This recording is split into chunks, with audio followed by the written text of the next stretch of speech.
To qualify for the CrossFit Games has had a few different formats throughout the last 10 years, but no matter how they have looked, they have all begun the same way, the CrossFit Open. A 5-week online competition with one workout being released every week. At the end of the Open, a specified number of top-ranking athletes will move on to the next stage of competition. Jacob Hepner qualified for his 5th and final CrossFit Games in 2020 before retiring.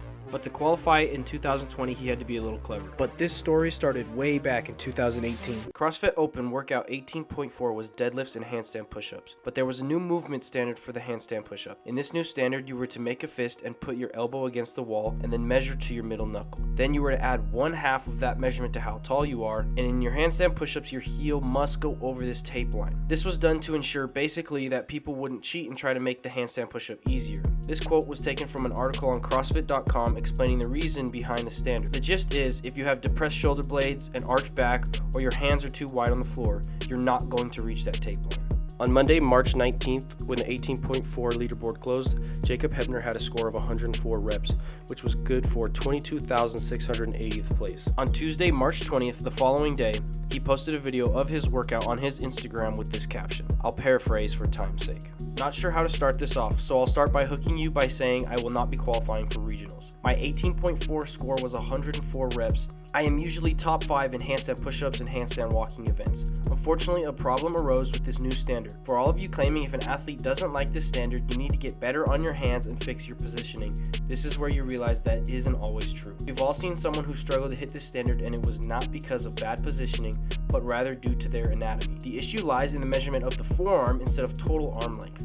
This creates the possibility that an athlete like myself could be a statistical outlier in the forearm to total arm length. I've watched my video many times and believe I couldn't get closer to the wall or get my hands any more narrow. I just happen to be one of those people who had to stretch as much as possible to get barely over that line. I would be lying if I said I had not thought about shortening a few measurements, but when it's all said and done, I wouldn't be able to live knowing I cheated someone else out of a spot, regardless of whether I agree with the new standard or not. CrossFit isn't life, and I'd rather be known as a man of integrity than a great athlete. Well, just how bad is 22,680th place for Jacob Hepner? This is a graph of all of his open placements since he started in 2014. On the y-axis, we have his placement, lower is better, and on the x-axis, we have the year of the Open. As you can see, he had a wide spread in the beginning with a couple outliers in his first year. But as he continued, all his places got closer to the top in the world. The red dots are open workouts containing handstand push-ups, in which he has an average of 45th in the world. So here are all his placements in the Open. Nothing below 1,600, and that 1,600 was in his very first Open. And up here is his placement on 18.4. 22,680th place. 18.4 is right here, and this is the rest of the graph.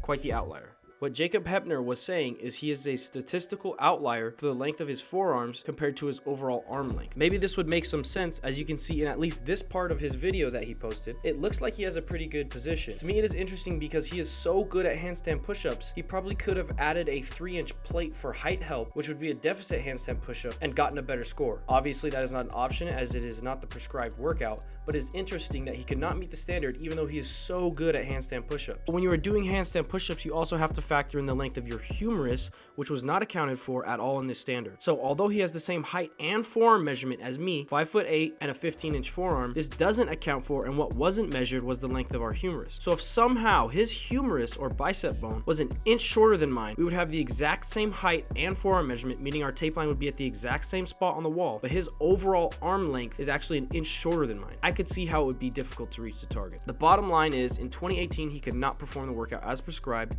in a manner to qualify for the games. The next year, 2019, there was no handstand push-up with this standard in the Open, and Jacob again easily qualified for the CrossFit Games, taking 3rd place in the Open and having his best finish at the Games that year, 6th place overall. Fast forward to 2020, in the 3rd week of the 2020 CrossFit Open, that dreaded handstand push-up standard made its return. All eyes were on Hepner. A few days after the announcement of 20.3, Jacob Hepner posted to his YouTube channel a video of him saying his plan to be able to complete the workout with a good score. Doing the handstand push-ups on his knuckles. There's a potential issue with doing it on your knuckles, and that is the uncommon movement clause in the CrossFit Games rulebook. Any movement deemed uncommon or out of the ordinary, or used to amend, shorten, or change the accepted movement standard or range of motion, including line of action of any event movement, can and will be disallowed.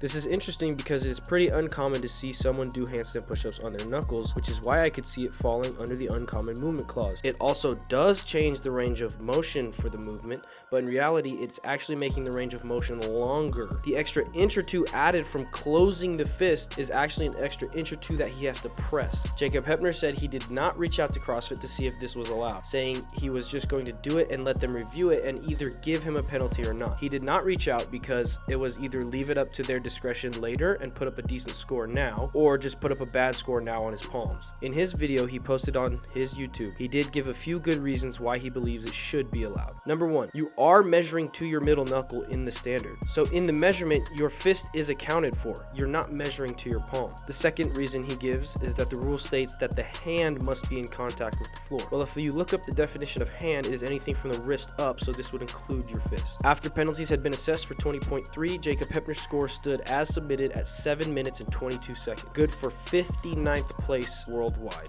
This workout that he only got 14 deadlifts in the second set of 21 in the 9-minute time cap, he now finished the whole entire workout in 7 minutes and 22 seconds. When the 2020 CrossFit Open wrapped up, Jacob Heppner had taken 18th worldwide. In 2020, the top 20 athletes from the CrossFit Open qualified straight to the CrossFit Games. So despite missing in 2018 because of this specific workout, Jacob Heppner was able to qualify. Stage 1 of the 2020 CrossFit Games happened online due to restrictions on gatherings, and Jacob Heppner took 12th place. This would turn out to be his final time competing at the CrossFit Games. Personally, I think this was a fair and clever play.